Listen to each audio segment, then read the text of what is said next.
Candidates who are here this morning and others and those who are watching online, we're pleased and privileged to have you with us this morning. For those who may be watching and are not familiar with our church, I'm one of the elders here. My name is Herbert Lout. And we'd like to give a few announcements as we begin. If you notice any audio problems during the course of the service, you can text the number 843-822-0522. That's 843-822-0522. Our next youth group meeting will be July 16th, which is a little different from what's in our newsletter. We also, this session, wanted to encourage ministry teams to meet virtually, as I think the majority of our ministry teams have not been meeting.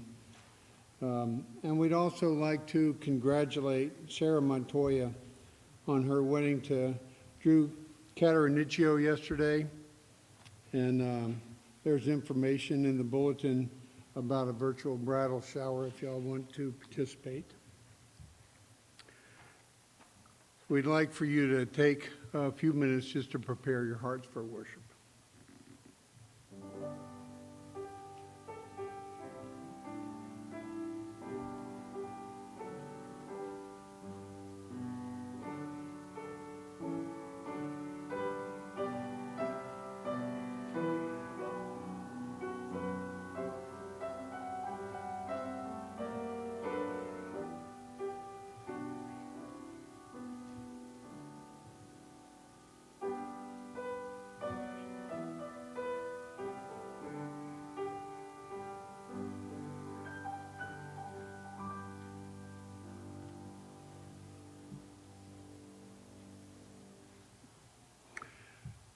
Our call to worship this morning is taken from Romans chapter 11, verses 33 to 36.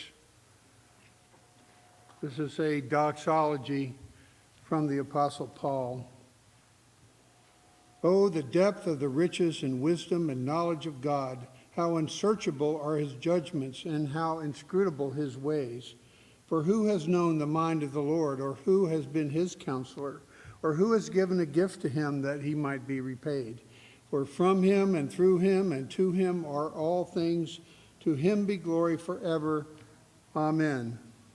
We come together to worship our glorious God today and to give him glory as we sing to him. And our opening hymn will be number 115A from the ARP Psalter. The words are included in the bulletin, and it's to the tune of, O God, our help in ages past. If you would stand and let's sing together.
Let us pray.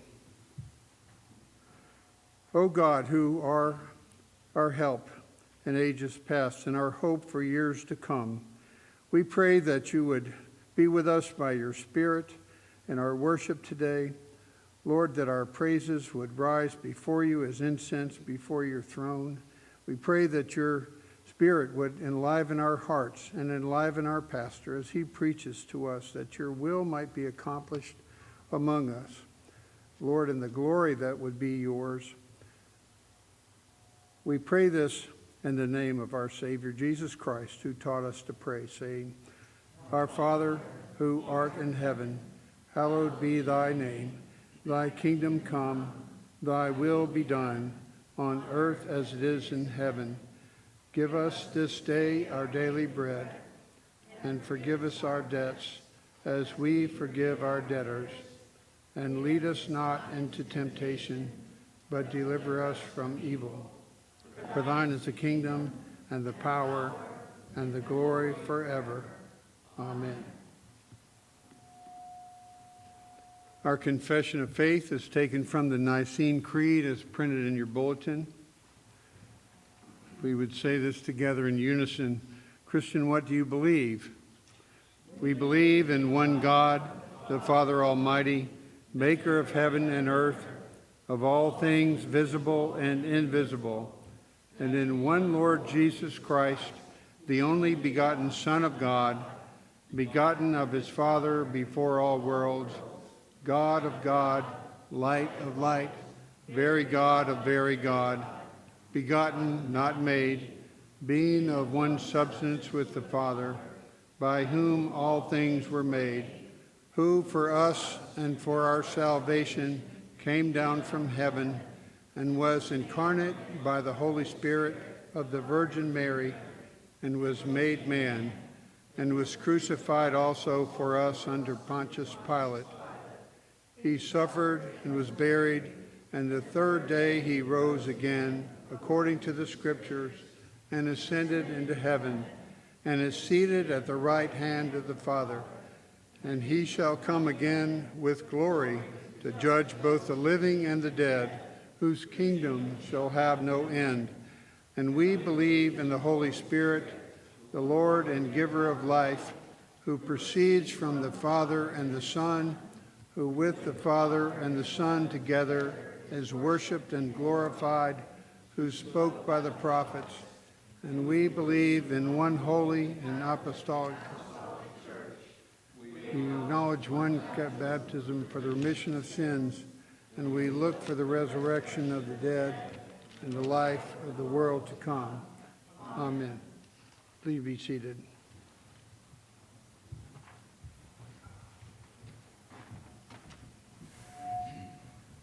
Good morning.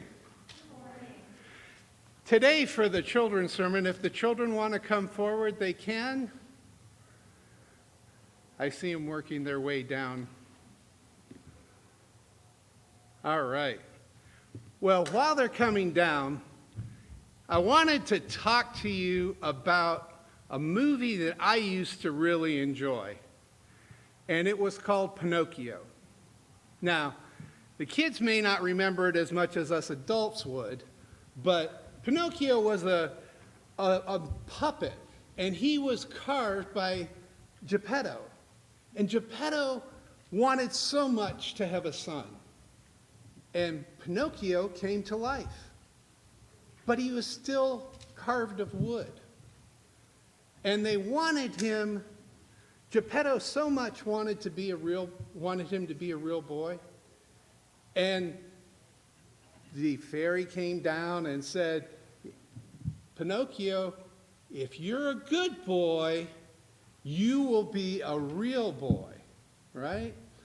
And the problem with Pinocchio was that he liked to tell lies. And when he told a lie, his nose would grow and grow. So everybody knew he was lying. So Pinocchio wasn't really good about following the rules. But do you know what? That's not what happens to us with Jesus. God tells us that because Jesus died for our sins, that we don't follow the same requirements of doing everything. However, because we are saved by Jesus, we want to do those things that please Jesus. But you don't have to earn your salvation. Your salvation is earned when Jesus died on the cross and rose again. In Colossians today, you'll hear Paul talking about a number of different things. Don't eat, don't touch, don't taste. And what he's telling them is that you're already children of God.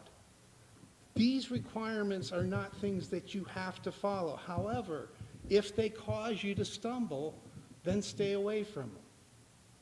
But your salvation is in Jesus, and you need to live your life as Jesus lived his. Let's pray. Dear Heavenly Father, we thank you that it's not what we do and how we do it that causes us to be saved. It is simply your choice of calling us to be yours, of paying the price through the blood of your Son. But that because that price is paid, because we are yours, we want nothing more than to please you and do the things that bring honor and glory to your name. In Jesus' name we pray. Amen.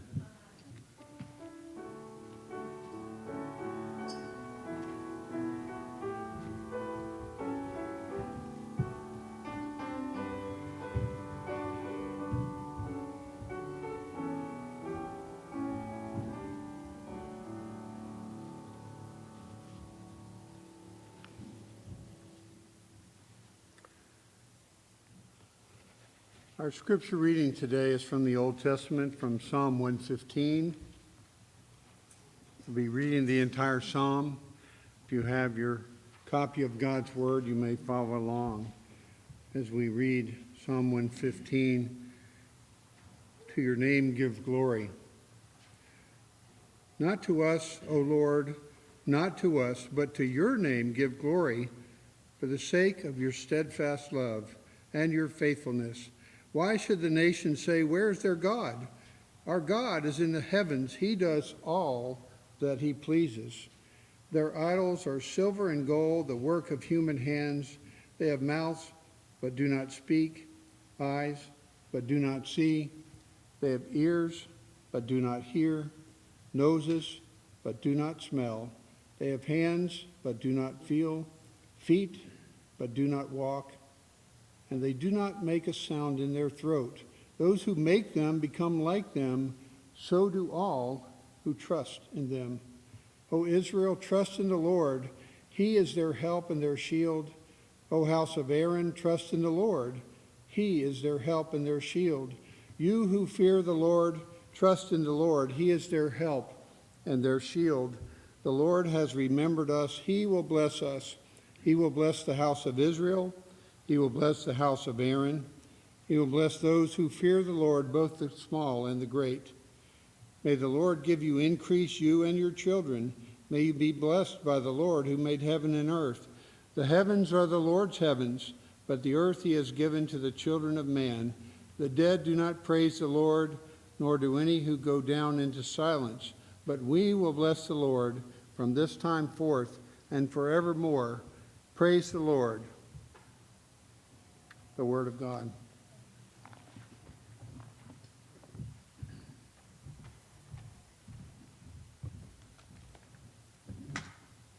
Let us pray to the Lord together. Our Father, Son, and Holy Spirit, you are the living God, the God who is, the God who has breathed this world into existence by the word of your power. And O Lord, you are the God that saves. You are the God who has acted in space and time and history, sending the Lord Jesus Christ to become man, to take on our sin, to live a perfect life, and to die for us, and to be raised up again, victorious over death for all of his people, to send the Holy Spirit so that we might be changed, We come before you today in the mediator, the Lord Jesus Christ, not in our own person because we are unfit, but he is fit to approach the eternal throne. And so we come boldly. We come with thanksgiving in our hearts for all that you are and all that you have done, particularly for giving us this day where we can gather together in worship, whether virtually or in person. We thank you for the Lord's Day, for the Christian Sabbath, and we thank you for this opportunity to worship you. May it be in spirit and truth. May your word change us and make us more like Christ. May you give us conviction by the Holy Spirit and also lead us in the way that we should go. Show us if there is any crooked way in us and lead us in the way everlasting. Father, we thank you for your people, for all the gifts and talents that you have bestowed on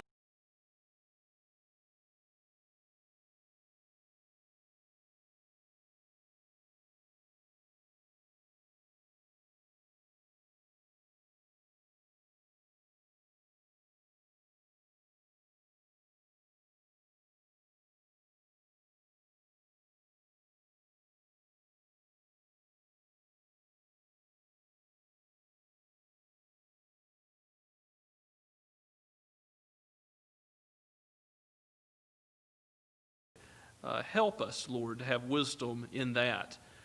And Lord, we thank you for the children that are a part of this family, and we pray that you would help them to grow strong in the ways of the Lord.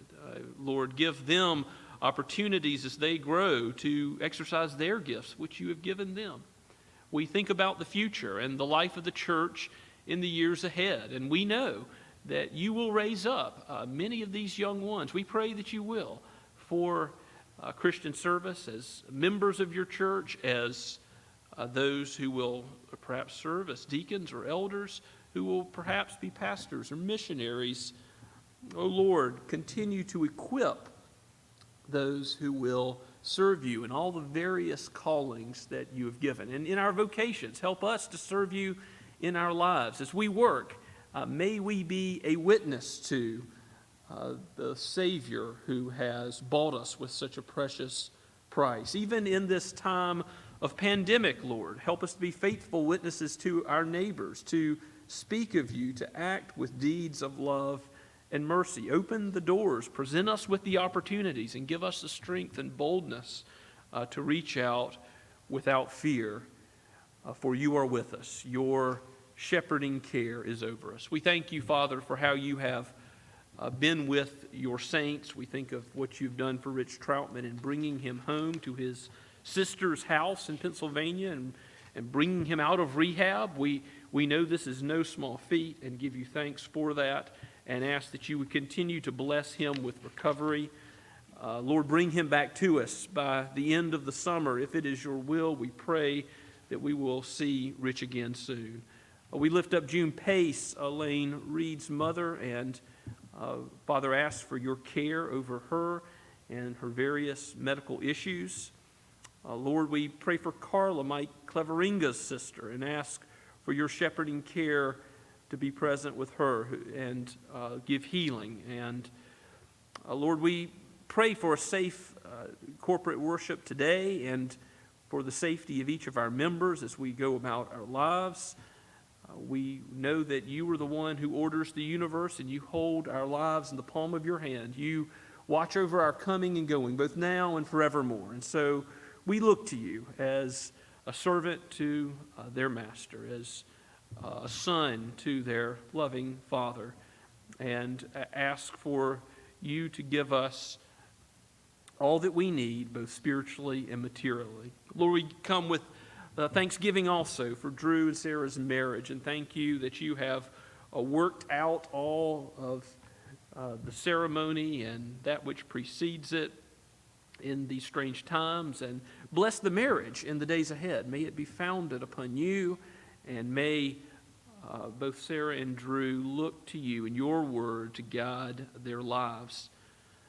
Father, we continue to lift up our brothers and sisters overseas, those who are experiencing in many cases more difficulties than we are. We think of the Whitties in Spain.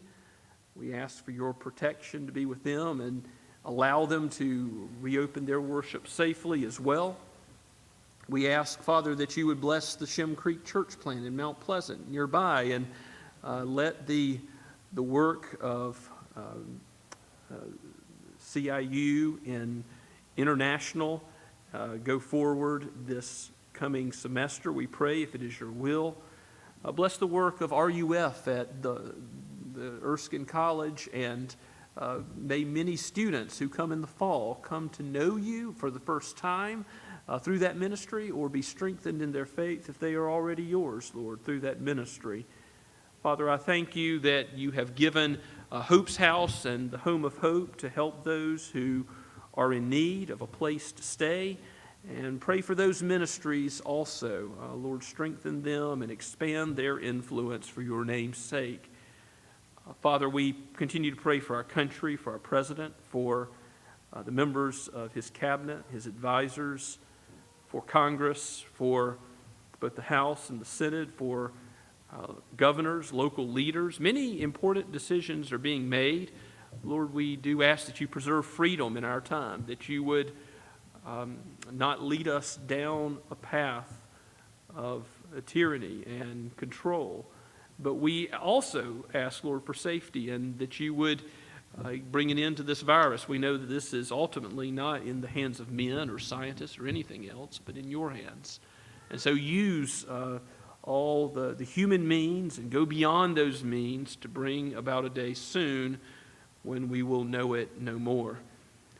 Father, we ask all these things, knowing that you are Lord of lords, King of kings, and your kingdom is eternal. Our home is not here, but it is where you have prepared a place for us. So give us courage, give us boldness to live the Christian life now, knowing that our life is hidden with Christ, that he is ours and we are his. And we thank you for that and pray all this in Jesus' holy name. Amen. As we continue to worship this morning, let us sing together once again, this time from Great is Thy Faithfulness, from the Trinity hymnal, to the words included in your bulletin. Let's stand.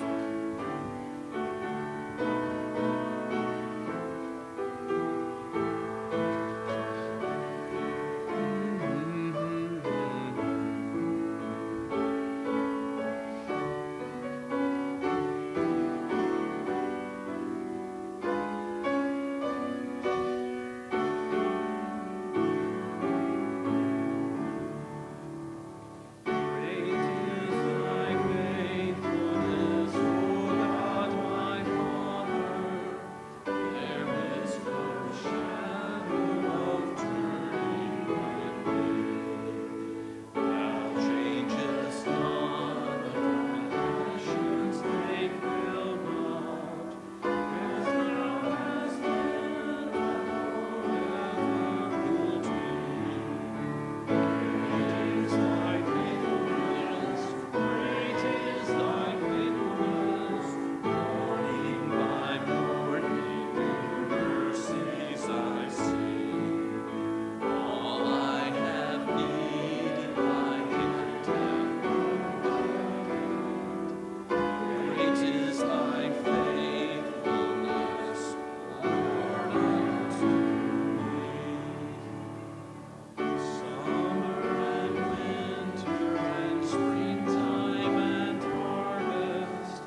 Let us pray.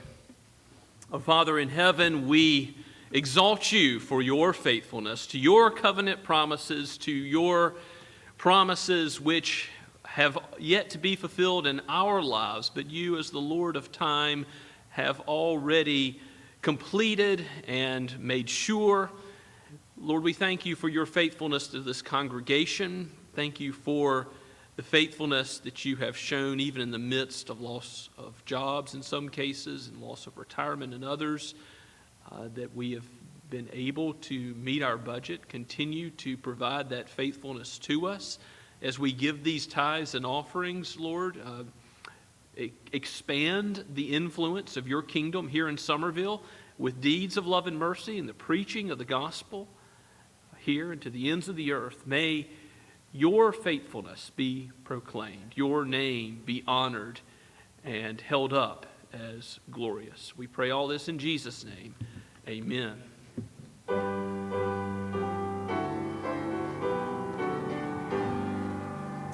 Praise God from whom all blessings flow.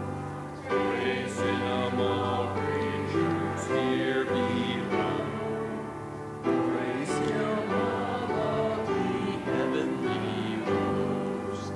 Praise Father, Son, and Holy Ghost.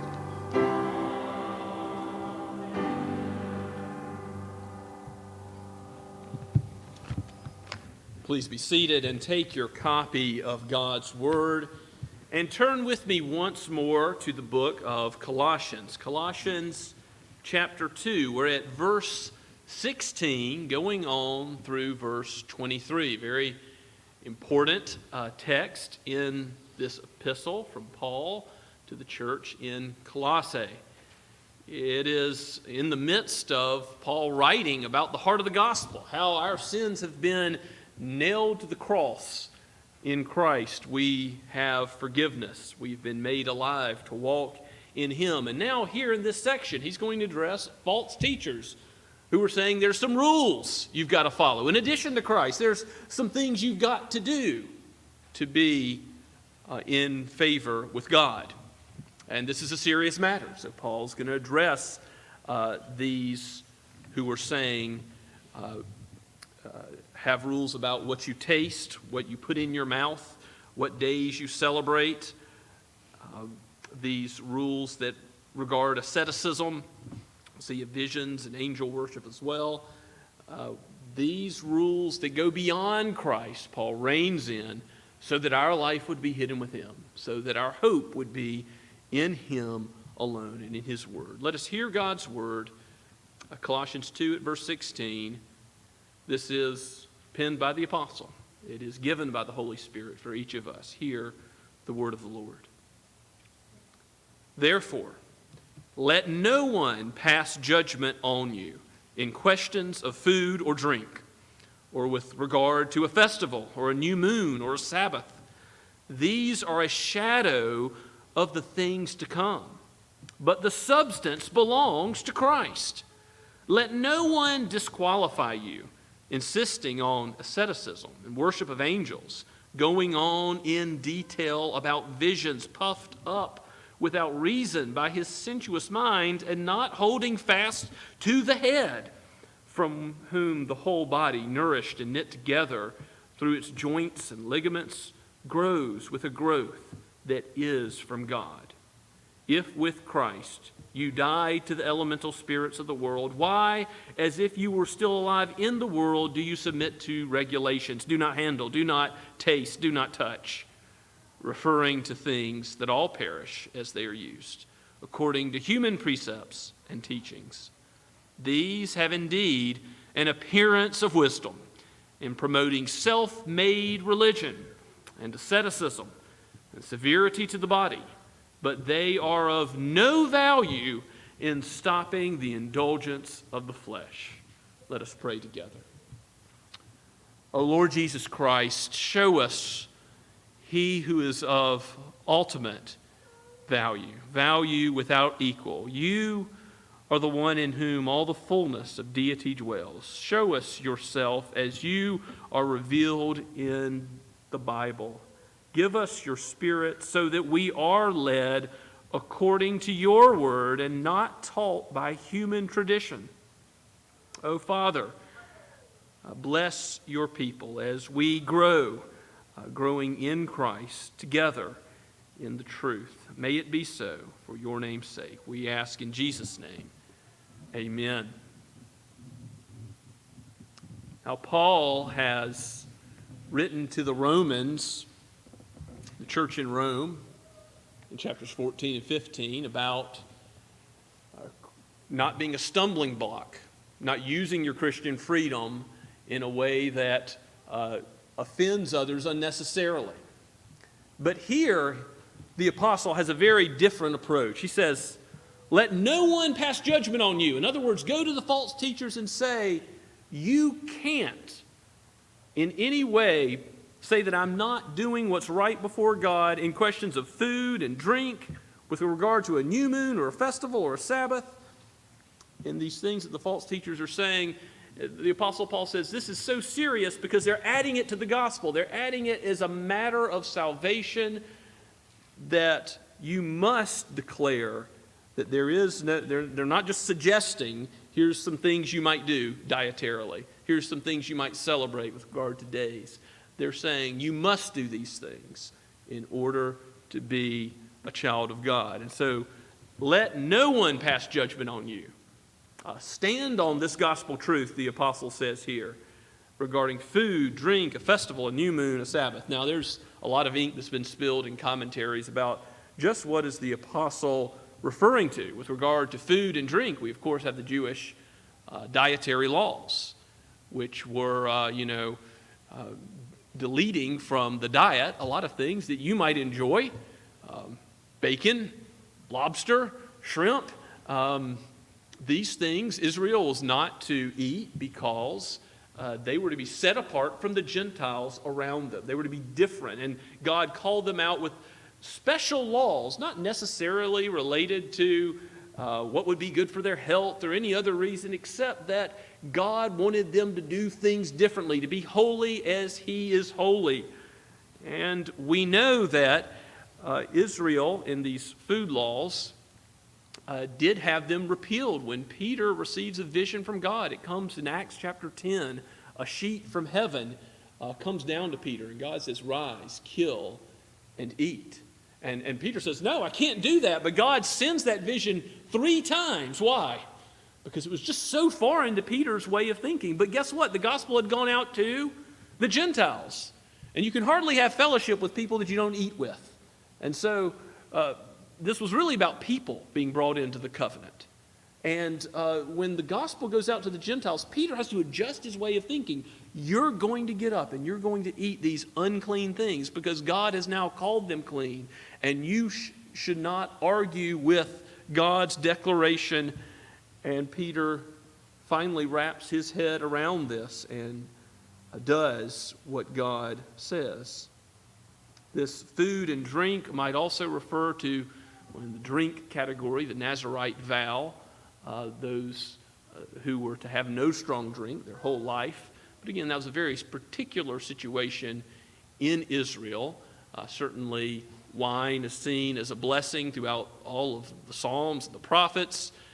There are warnings against drunkenness, certainly, that wine is a mocker and beer a brawler if you're led astray by them. And yet these things are celebrated as part of the harvest that God has given, part of the bounty which He has given to His people to be enjoyed in moderation. So the food and drink in question may be also intermingled with Gentile pagan customs, such as food offered to idols, which Paul addresses in 1 Corinthians. These sort of questions may be coming up as well. The festivals, the new moons, the Sabbaths have to do with days. So these questions might regard the major feasts of Israel. Of course, there were 7 in total. The main 3 are Passover, the Feast of Unleavened Bread, or you also have the Feast of Weeks and the Feast, which is Pentecost, and then you have the Feast of Booths or the Feast of Tabernacles, as it's called. And in those feasts, you have certain Sabbath times marked out, like Passover starts on the 15th day of Nisan, the month of Nisan, as it's regulated by the Jewish calendar by new moons. Their calendar would have been regulated by that, and their various Sabbaths associated with the feasts. And there are also, if you look in Leviticus chapter 25, there are various Sabbaths in the Old Covenant that go beyond the weekly Sabbath. There is the 7-year Sabbath, the Sabbath of Jubilee, the 50-year Sabbath. And these special times that God had instituted may well be in view, because it's not, as some would say, that God is abrogating the weekly Sabbath, that God is doing away with the fourth commandment. Because think about it, that wouldn't make a lot of sense, would it? Because the 10 commandments reflect God's moral law, which reflects his moral character. And if his character is unchanging, the moral law in that 1 in 7 principle of God rested, so we rest, that goes all the way back to creation. That continues on. That's not abrogated, even though with the resurrection of Christ, and I've given you a slew of verses you can look at in your outline if you're concerned about the Seventh-day Adventist question of why isn't it still Saturday. Yes, it's changed to Sunday because the resurrection of Christ has changed the day, but the 1 in 7 principle continues forward, even as the apostles meet on the first day of the week, even as we meet on the first day of the week now, because Christ is risen indeed. We still follow the fourth commandment along with all the other commandments as they summarize our duty to love God and our neighbors. Jesus himself upheld those laws. As Jesus himself said, he did not come to abolish the law, but to fulfill it in Matthew 5 in the Sermon on the Mount. So this is an important text to understand rightly. This food and drink, the festivals, the days, the new moons, they're not doing away with the law of God, but they are legalistic additions to the law of God, human traditions that are being added to the gospel. And so Paul says in verse 17, why be a slave to shadows? Why be a slave to the shadows that were really looking forward to the substance, which is Christ, the substance of things to come? They were pointing forward to Christ. Anything in the Old Testament, a dietary law, you're clean in Christ. Anything that it regards the sacrifice of animals points towards Christ. He is our Passover lamb, so we don't celebrate the Passover. Why? Because Christ is our Passover lamb. Well, we don't have to celebrate the Jewish festivals that all look forward to Christ. Christ is the one who came and tabernacled among us. You don't need to sit in little booths, little tabernacles to be with God in a special way. Jesus is the fulfillment of all of the Old Testament. He says as much in Luke 24 that all the Old Testament is written about him. And so, since Christ is the substance, let no one lead you astray and pass judgment on you. Let no one disqualify you, as Paul says in verse 18, insisting on asceticism, saying the material world is bad, saying you can't indulge in some things related to the body. Again, that might be food, drink. That might be saying something that God has made should be considered evil. That there are certain things you shouldn't taste or touch because the world itself is bad. And no, that asceticism is wrong. Insisting on asceticism and worship of angels. Well, we know that God alone is to be worshipped. That in Revelation, the angel says, don't worship me, worship God. Certainly that applies to saints or anything else that someone might try to approach God through. No, we don't approach through even the greatest saint in history. Even Mary, the mother of Jesus, says she was a great saint. She was a follower of Christ with great faith. But we don't approach God and his throne through her or through any angel, through any other mediator, except the one mediator between God and man, the man Christ Jesus. We don't rely on details from visions. The Apostle Paul had a vision, and he doesn't teach from that vision. If somebody says they have a vision that is from God, that's possible. Muslims claim that sometimes they're converted to Christianity through dreams, where they believe that God has come to visit them.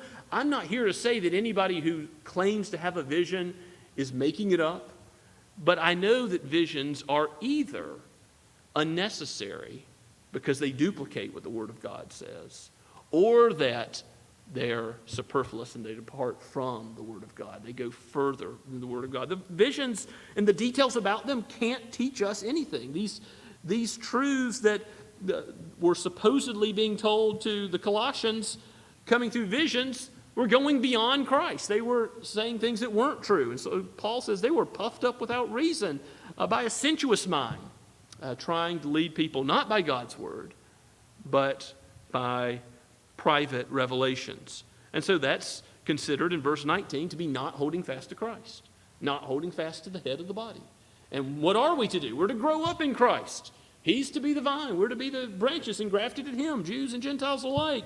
And we will be nourished and knit together as those with different gifts and those all nations, tongues, and tribes as we cling to Christ. But as we depart from the way, as we seek some other way of salvation, some other holiness, some other righteousness in how we behave, in how we eat or drink, in what days we celebrate. Paul's saying, in this, you're not holding fast to Christ. We only hold fast to Him when we grow with the growth that is from God, which is from Christ Himself. And so, in verse 20, Paul says, don't be a slave again. If you died to the elemental spirits of the world, don't have that philosophy, that wisdom that comes from the basic elements of this world, as Paul has already said in verse 8 of chapter 2. See that no one takes you captive by worldly philosophy, wisdom, and empty deceit according to human tradition, according to the elemental spirits of the world, and not according to Christ.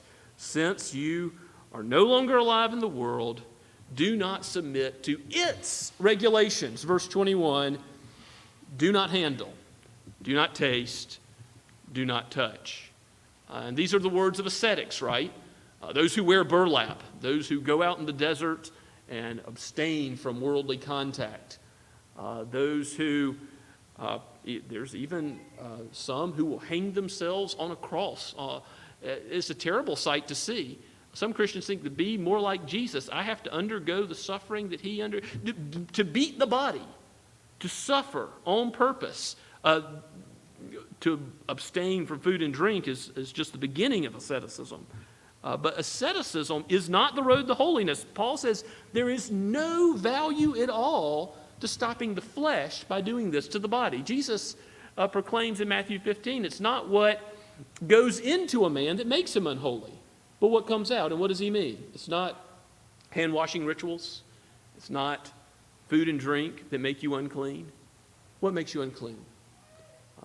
Your deeds, your words, what you give out of the overflow of your heart makes you unclean before God. The Pharisees didn't know that. And He says, why do you obey the tradition of God instead of the Word of God? Why do you obey tradition of men instead of the Word of God? And so self-made religion, a religion that is self-made, is ultimately a religion that says, I don't care what God says we need to be clean. I want to go and be more serious about my religion than God says. I want to add rules to what God says. And so requirements come up. About the weekly Sabbath, the Pharisees added all kinds of rules about how many steps you could take, what things constituted work or not. Those were nowhere written in the Word of God. And they were legalistically requiring these of other believers. And likewise, for any food to be required to be abstained from, any drink to be required to be abstained from, any Jewish celebration or any pagan celebration for that matter to be required is legalism. So beware, always beware this perennial issue of legalism that keeps coming up in the church today and in every generation. Some will say you got to have your hair a certain length, right? Or a dress that goes down so far to the knee or below. Now, there may be good recommendations there, but it needs to be a recommendation, not thus says the Lord, when the Lord has not said. And Christians ought to avoid a culture of drunkenness. And sometimes that might mean being different than the world. Christians' fashions probably need to be different than the world. But that doesn't mean these things are requirements to be a saved believer, to be holy in Christ. And we must be careful never to add to the Word of God. What we need is we need Christ. We need the substance. We need the one that all of the Old Testament pointed forward to. Certainly, those who would say abstinence from alcoholic drinks is required to be a true Christian. I know there are churches today that even from the temperance movement 100 years ago require that to be a member of a church. You must abstain from alcohol. Now, that's not biblical. That is a very serious error in adding to the Word of God. We must not add a requirement to being a Christian that God does not add. Now, about the observance of days. Occasionally, you'll hear people say that we ought to go back and observe, the Feast of Booths or the Feast of Weeks and see in real life what these Old Testament ceremonies were like. But there's a reason we don't do that. The reason is the substance is here. The reality is here. We don't need the reflection. We have Christ. Jesus is amongst his people. Where 2 or 3 are gathered in his name, there he is. And we have his word. We know who Christ is. His person is given to us in Colossians. Even Colossians chapter 2, as it presents the beauty of Christ in so many ways. We don't need to go back to the shadows. And by the same token, we need to give a charitable opinion of those Messianic Jews who do go back to these shadows, because they are still believers in the Lord Jesus Christ, even if they are clinging to these shadows. And when it comes to Christians today, whether it's a secular holiday, I say the Hallmark calendar, Mother's Day, Father's Day, that kind of thing, or whether it's the government calendar, July the 4th celebration or Thanksgiving, something like that, or even the church calendar, something like Christmas or Easter, Pentecost, Trinity Sunday, many choices. With regard to all these things, we have Christian freedom to observe them or not to observe them. And so we shouldn't pass judgment on one another whether we do or whether we don't. You can't say, to be a good Christian, you must observe Christmas. You must observe Independence Day. No. You should love your mother, but you don't have to observe Mother's Day. Give thanks for your child, but you don't have to celebrate their birthday. You may. There's freedom in that. And that's why, as a church, we don't want to bind the conscience of anyone to say, to be a believer in the Lord Jesus Christ, these things must come along with it. What is the command God has given? To meet with his people on the Lord's Day, the Christian Sabbath, and to worship him. And to worship him in the way that he says, according to Scripture, not according to visions, not according to private revelation, according to the Word of God. So what governs our worship, as it's called in the Reformed tradition, the regulative principle of worship? How is our worship regulated? It's by the Word of God. We do what God says. We sing his word. We pray. We hear his word. We proclaim his excellencies as we confess our faith. We're blessed by him in the benediction. We're called to worship by him in the beginning. It's all from his word. This is not a human invention. This is a glorious aspect of Christ and his ministry to us as he knits us together so we grow up in him to the fullness and maturity that he wants for us. No beating the body. You don't need to be a monk. That's good news, right? Who do you need? You need Christ. And to follow even the good, the laws that God has given, to live the Christian life, to do what we ought to do. Where's the only way we're going to get the power to do that? Through the Spirit, to walk according to the ways of Christ. It's according to God's work in us, that growth which comes from God. If you don't know the Lord Jesus Christ, let me tell you, you're not going to abandon any of the ways of the world or the flesh or the devil. But if you know Christ, if you come to trust in him and rely upon him, you'll give thanks that he's given us the guide to worship him, the guide to live the guide to grow in unity because we're united in the truth and not judge one another based on food or drink. You may be a vegetarian or a meat eater. You may be one who observes this holiday or not, and we're in the body of Christ together. And that unites us in the same Lord Jesus. Praise the Lord for that. Let's pray together. Father, we thank you for your word, for its candor, for its application to issues we face. Help us to be united always at Scots Kirk in matters of food, drink, and observance of days. Help us, moreover, to always cling to Christ, to never institute man-made rules which are of no value in salvation, but only that life which was given for us, that Passover lamb, that bread of life, the Lord Jesus himself. Let us cling to him all of our days. And Lord, work in the hearts of those who hear this message today, that they too might turn to him, be saved, and live according to the life that he gives. For we pray all this in Jesus' name.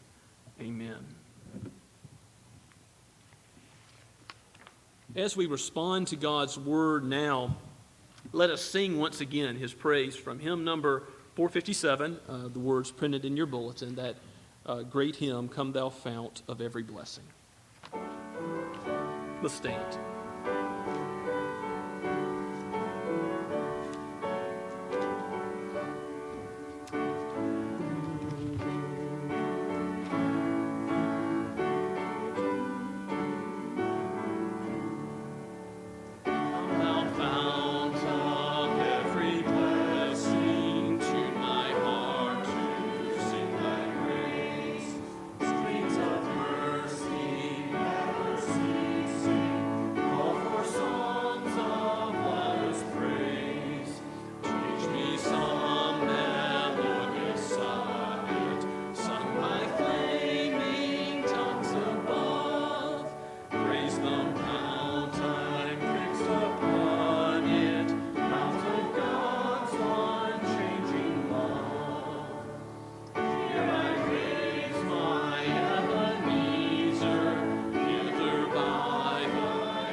Now to him who is able to keep you from falling and to present you before his glorious presence without fault and with great joy, to the only God, our Savior, be all glory, majesty, power, and authority through the Lord Jesus Christ, before all time, now and forever.